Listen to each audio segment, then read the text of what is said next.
요한계시록에 보면 예수님이 자기 자신을 표현하실 때 나는 처음이요 나중이다 이렇게 이야기합니다. 그래서 그 히브리 성경을 헬라어 성경을 보면 나는 알파요 오메가다 이렇게 이야기합니다. 알파는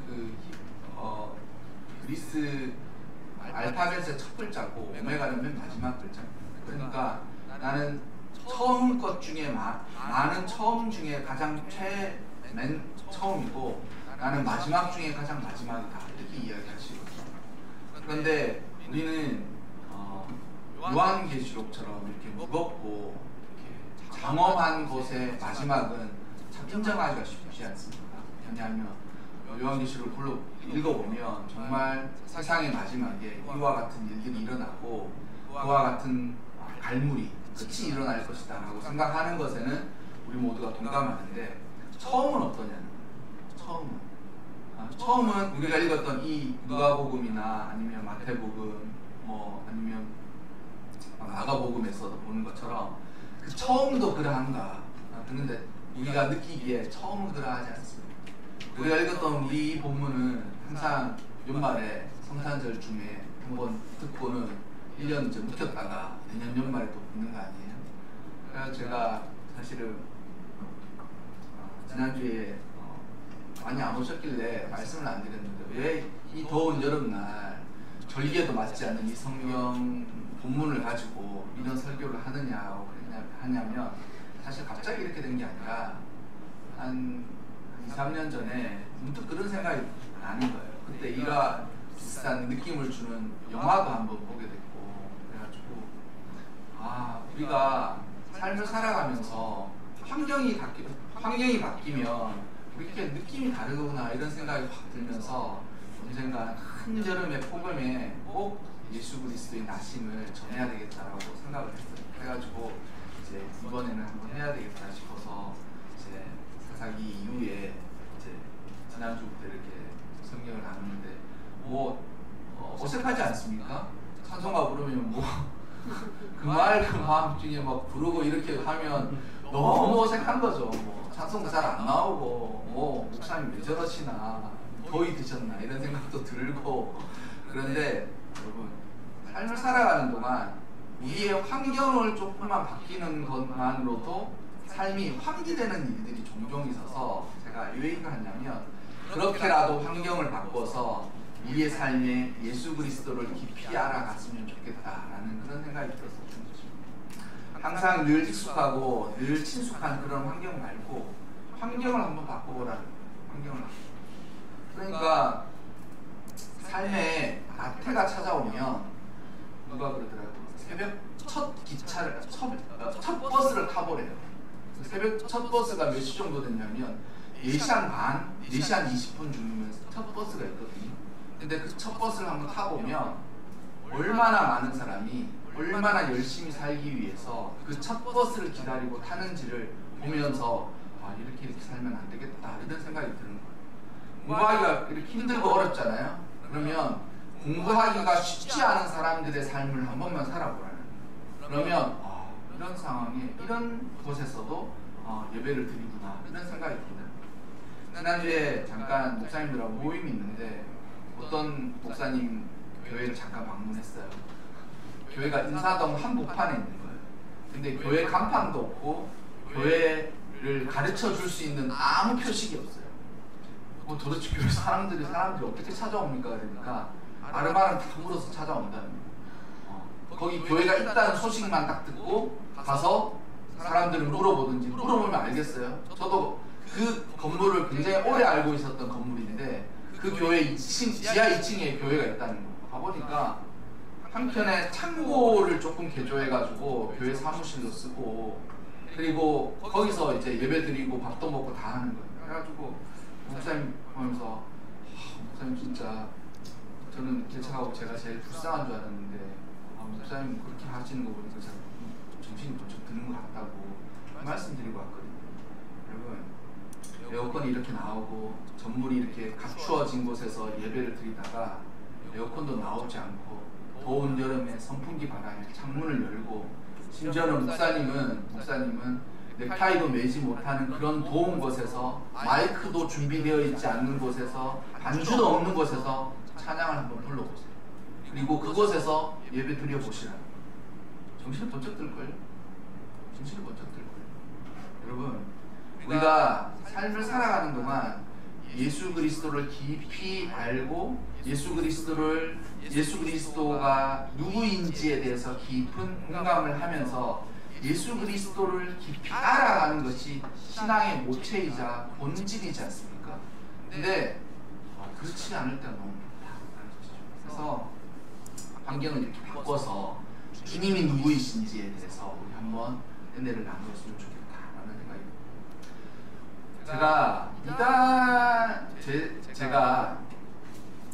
제가 제 스스로 저 사람이 그러니까 저 사람이 교회도 이단이 정말 많이 옵니다. 여기 이단이 와가지고 포교하고 편지도 얼마나 줄기차게 보내는지 막 그렇게 보내와요. 근데 제가 어떤 사람의 신앙과 어떤 사람의 어떤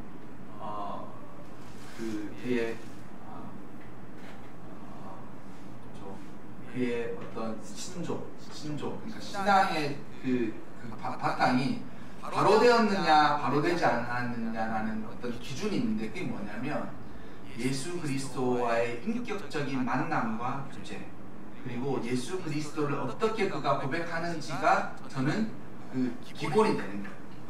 제가 이단이라고 많은 사람들의 많은 이야기를 참 들어보면 제일 좀 섬뜩한 게 이거예요.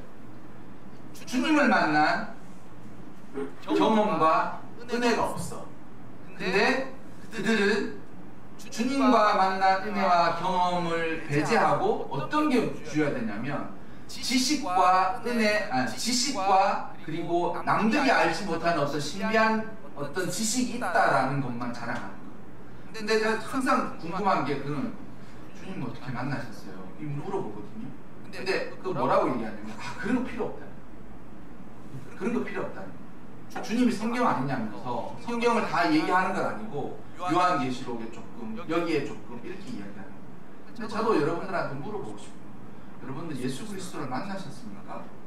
예수님을 인격적으로 그와의 만남이 있고 또한 주님과의 교제가 나의 삶에 지금 함께 가고 있느냐? 가고 있는 거예요. 가만히 보면 주님은 내버려둔 채 자기 혼자만 삶을 살아가고 있지 않나라는 그런 생각이 들어요. 근데 왜 그러냐? 주님이 우리 삶 가운데 미치는 영향이 마치 주님이 태어나셨을 때와도 여전히 비슷하기 때문이다 라고 생각합니다. 여전히 비슷해요. 주님이 태어나셨을 때, 제가 늘 크리스마스 되면 우리가 주님이 태어나신 것은 지금은 모든 전 세계가 그날을 기억하고 기념하고 예수님의 탄생에 대해서 인지하고 있죠. 근데 정작 역사적으로 주님이 태어나셨을 그때는 누가 알았습니까? 안 사람 몇몇 되지 않아요. 그러니까 항상 그렇게 하는 거죠. 시작은 미약하고 나중은 창대하니까 사람들이 나중만 기억하는 거예요. 맨 마지막. 하나님이 하시는 그 일의 시작은 다 외면해버리고 나중에 열매와 그 영향력만 생각한다라는 것이죠. 근데 여러분, 성경에 말하기를 예수님 뭐라 그랬어요?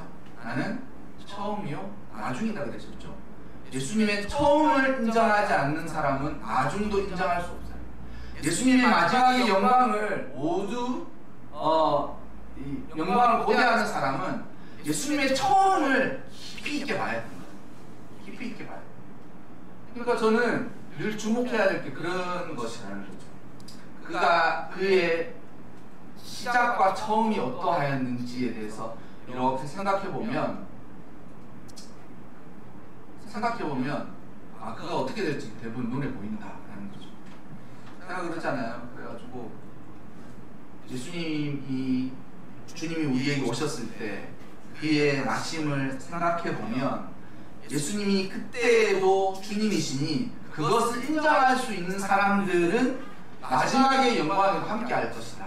그런데 예수님 태어나셨을 때 그렇게 초라하고 볼품없는 그 나심을 인정하고 받아들이지 못하는 모든 사람들은 그의 영광에도 참여하기가 어렵다라는 것이 저희 결론이라는 거예요. 저희 결론이에요. 여러분, 주님이 나셨을 때 우리가 읽었던 것처럼 아무도, 물론 때때로 아는 사람도 있지만 아무도 모르던 그날 밤에 천사들이 누구에게 직접 찾아가서 그 말을 했느냐면 목자들이었어요. 목자들. 성경에는 목자들이 항상 그 뉘앙스가 좋거든요. 예수님도 나는 선한 목자다라고 얘기하냐. 예수님 나는 선한 정치인이다 이렇게 얘기하셨는지, 아니면 나는 선한 군인이다 이렇게 얘기하지 않으시고 선한 목자다라고 얘기하셨잖아요. 그리고 우리를 항상 양떼라고 이야기하시고 예수님께서 이 교회를 그렇게 사랑하신다고 늘 들었잖아요. 그런데 목자들은 사실 선호하는 직업이 아니었어요. 그러니까 목자라는 이 직업은 사람들이 좋아하는 직업이 아니었어요. 저는 지금 뭐 여러 가지가 다 어렵다라고 하는데 재작년부터 저희 총신대학교 신대원이 미달됐어요. 그러니까 작년은 미달을 면했다고, 기적적으로 면했다고. 총장님이 직접 저희 그 노회에 오셔가지고 사정을 이야기하는데 한 교회에서 30몇 명을 보내가지고 기적적으로 이제 미달을 면했는데, 이제 목회자가, 여러분, 성도도 주지만 목회자는 훨씬 더 빨리 준다는 거예요.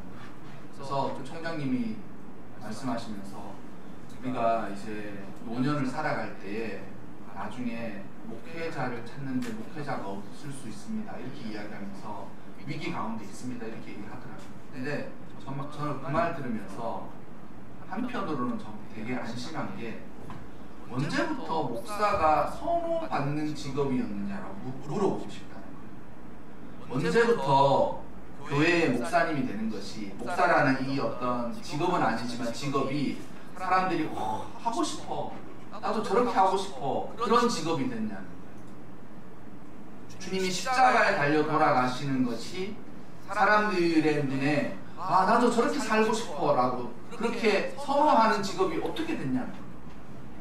무언가 잘못된 거예요. 무언가 잘못되니까 저 직업이 삶을 살아가고 그가 하는데 굉장히 유익한 직업이 된 거예요. 그러니까 목회자들이 타락하지 않을 수 있겠습니까? 근데 신학교 가기 전에 그 정리하고 가야 되거든요. 저희 가면 그러니까 생고생을 할 것이라고 생각하고 가는 거예요. 그리고 그 고생을 당연히 감내하면서 그래도 나는 가겠다라고 마음먹는 사람이 거기 가 있어야 되는 거예요. 근데 그런 사람이 그렇게 많다고요? 예수님이 태어나셨을 때 많은 사람들이 예수님을 기다렸다고 구약시대에는 쓰여져 있거든요. 요한복음에서도 로마서에서도 많은 이들이 주님이 오실 날만을 기다렸다라고 이야기하지만 정작 기다린 사람은, 깨어있는 사람은 많이 없다는 거예요. 많이 없다. 목자들, 세상적으로 보면 낮고 비천하고 양떼들을 키워서 큰 돈이 되지 않는 삶을 살아가는 그들이 깨어있다라는 그것으로 천사들이 그들에게 가서 전했어요. 천사들이 뭐라 그랬어요? 너희가 너희에게 구주가 나셨다 이렇게 얘기한 거 아니에요. 근데 그 구주가 나셨는데 그가 구주가 되시는 조건이, 그가 구주가 되셔서 우리를 위하여 그 다윗의 동네에 구주가 나셨는데 그것이 알아보는 조건이 뭐라 그랬어요? 강보에 쌓여 구유에 누여 있는 아기를 보게 되셨어요. 세상에 제일 낮은 사람들한테 천사가 가서 이야기하기를 다윗의 동네 베들레헴으로 가라. 그러면 거기에 너희가 찾기를 강보에 쌓였어. 구유에 누여 있는 아기를 보게 되셨어요. 강보가 뭡니까? 그냥 천조가 아니에요. 천조.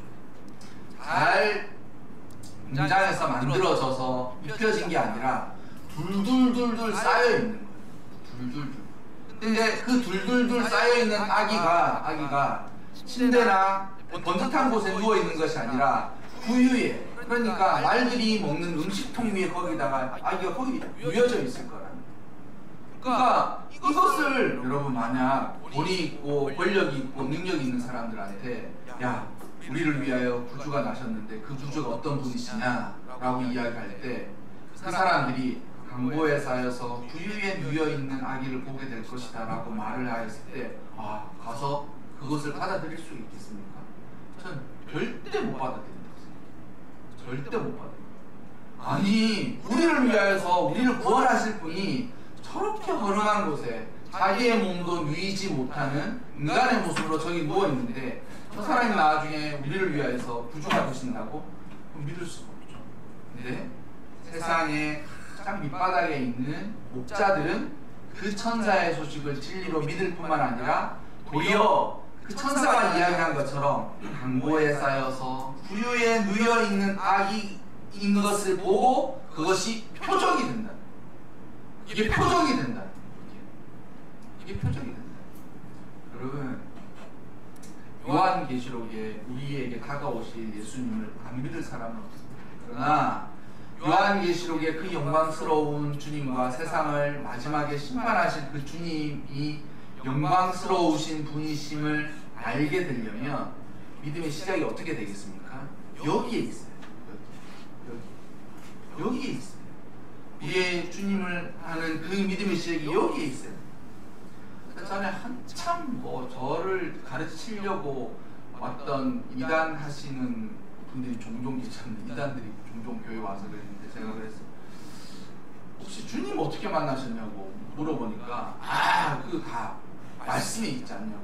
그러니까 그건 알겠는데 살면서 예수님 당신 예수님 어떻게 만났냐고 하니까 그런 게 꼭 중요하냐고 그러더라고요. 그래서 제가 종색을 안 했어요. 그게 중요하죠.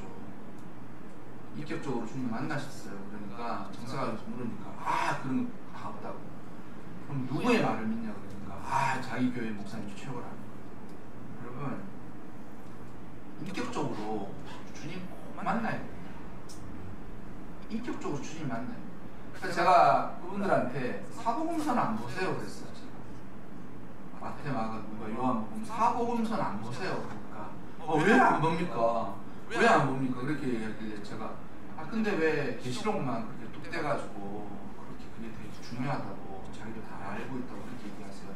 사복음서 보시면서 주님이 어떤 분이셨는지 또한 그 주님이 살아 계셔서 행하셨던 일들이 나의 삶 가운데서 이루어진 건 별로 없습니까? 그러니까 그런 건 별로 안 중요하다. 지옥 갈린 것 같아요. 살아있는 동안 이단들의 그 괴계에 관한 기도를 그치지 않을 건데 지옥 갈린 거예요. 여러분 주님을 만나셨어요?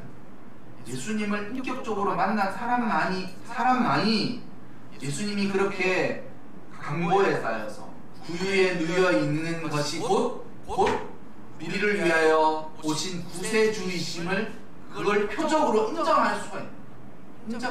세상 가운데 그 낮은 곳에 오셔서 우리를 위해서 그렇게 오신 예수님이 나를 위해서 그 일을 행하셨다라는 그 믿음이 없으면 예수님을 도대체 왜 믿고 있는 거예요? 예수님을 도대체 왜 믿고 있는 거예요? 예수님이 사복음서에서 그가 행하신 모든 기적은 내가 살면서 당할 기적, 내가 살면서 당할 불행과 억울함과 슬픔과 괴로움이다. 예수님이 그걸 다 고쳐주신 거 아니에요? 근데 왜 고쳐주셨어요? 그 사람만을 위해서 고쳐주신 것이 아니라 내가 당해야 할 그 일들을 주님이 그렇게 행하심으로 주님과의 인격적인 교제 안에서 그 일을 행하신 주님이 나를 위해 오셨구나 라고 인정될 때라야 그 기적이 나의 기적이 되는 거예요. 기적이 나 주님 십자가에 달려 돌아가시고 부활하신 것이 무슨 상관이 있습니까? 무슨 상관이 있냐고. 벌써 세월이 2000년이 지났어요. 그때 그 일이 이제는 사실인지 아닌지도 구분하지 않는 그런 사람들도 많습니다. 마치 신화처럼 그랬겠지. 죽은 사람이 어떻게 살아났겠어. 이런 삶을 예수님이 그런 삶을 살아가셨던 게 나하고 무슨 상관이 있냐는 거예요. 근데 여러분 주님과의 인격적인 교제 안에서 그 모든 일이 나를 위하여 행하신 거예요. 옆에 있는 성도를 위해서 행하신 것도 아니고 앞에 서 있는 저 목사님을 위해서 행하신 것도 아니고 오로지 그 모든 것이 나의 삶의 전부이자 오롯이 나를 위한 일이었다라는 것이 주님과의 교제 안에서 교제가 이루어질 때에야 그것이 믿어지는 거예요. 여러분, 지극히 높은 곳에서는 하나님께 영광이다 라고 하는데, 여러분, 예수님은 낮기 낮은 곳에 오셨는데 그것이 지극히 높으신 하나님의 보좌에 앉아 계시고 주님께서 행하시는 모든 기적 중에 가장 큰 영광이 되는 거예요. 할렐루야. 주님께서 우리에게 행하신 이 일들도 여러분 아멘으로 받으며 살아가야 합니다. 여러분, 우리 모두 예수 그리스도를 깊이 알고 주님과의 인격적인 교제 안에서 주님이 행하신 모든 일들을 우리 삶 가운데로 끌어오시기를 바랍니다. 그래서 주님과 삶을 함께 동행하고 교제를 나누면서 살아가지 않으면 남의 일이에요. 성경이 남의 일이라고 얘기해요. 성경에 나와 있는 모든 일들이 남의 일이에요. 그래, 혈루증 앓던 여인을 고쳐주셨대. 그래, 그 여인은 복 받았겠네. 아, 나는 왜 그때 그렇게 못했지? 다 남의 일이 되는 거예요. 자식을 죽어가는 딸을 그 당장에 아이를 고쳐주셨대. 왜 그 아이는 고쳐주는데 나는 안 되는 거지? 남의 일이 된다는 거예요. 근데 여러분, 예수님과의 인격적인 교제를 깊이 쌓아가시기 바랍니다. 그래서 주님이 행하신 일들이 곧 예수 그리스도를 깊이 알아가는 거예요. 사랑해야만 이 모든 일들이 있거든요. 제가 보니까 그 이단들 자꾸 얘기를 해서 죄송하지만 예수님을 사랑하지 않아요. 예수님을 사랑하지 않는 대표적인 그게 뭐냐면, 그런 예수님을 깊이 알고 싶은 게 없어요. 단지 성경의 지식이나 자기가 가지고 있다는 그 신념만을 좋아할 뿐이지 예수님을 인격적으로 사랑하지 않아요. 그래서 제가 당연하죠. 요한계시록 나와 있는 것처럼 거짓말하는 모든 이들을 다 지옥 간다고 나와 있잖아요. 저는 이단들 중에 천국 갈 사람 한 사람 없다고 저는 그렇게 믿어요. 여러분, 우리 모두도 그와 같지 않으려면 예수님과의 인격적인 교제와 그의 그 교제 안에서 깊은 믿음의 삶을 꼭 살아가야 합니다.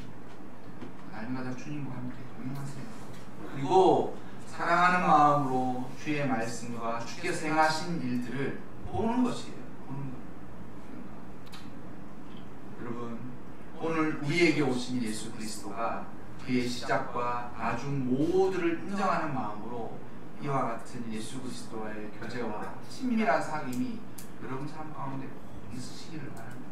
그래서 그 지극히 높으신 곳에서 하나님께 영광일 뿐만 아니라 땅에서 하나님이 기뻐하신 사람들 중에 평화가 예수 그리스도로 말미암았고 여러분 삶 가운데 일어나시기를 주님의 이름으로 축원합니다.